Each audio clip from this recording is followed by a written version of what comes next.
পুষ্পা ঝুঁকেগা নেহি, এই ডায়লগ দিয়ে পুষ্পা ভগোড়া হয়ে গিয়েছিলেন। নির্বাচনী প্রতিদ্বন্দ্বিতা থেকে সরেই দাঁড়িয়েছিলেন তিনি। মানে ফলতার তৃণমূল প্রার্থী জাহাঙ্গীর খানের কথা বলছি, আপনারা তো নিশ্চয়ই বুঝে গিয়েছেন এতক্ষণে। ফলে ফলতায় বিজেপির জয়ের পূর্বাভাস অনেকেই দিয়েছিলেন। জয় যে বড় ব্যবধানে হতে চলেছে তা নিয়েও খুব একটা সংশয় ছিল না।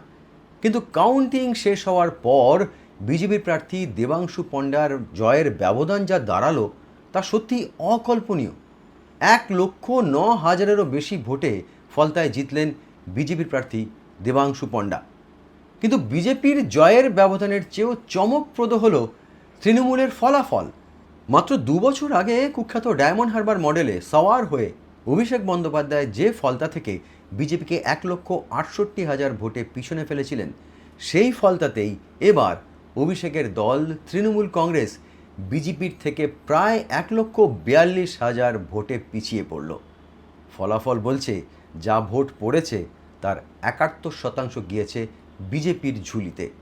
আরও ইন্টারেস্টিং তথ্য হচ্ছে 2024 সালে ফলতায় 1% ভোট পাওয়া সিপিআইএম উঠে এসেছে 19%, আর 2024 সালে 89% ভোট পাওয়া তৃণমূল নেমে এসেছে মাত্র 4%।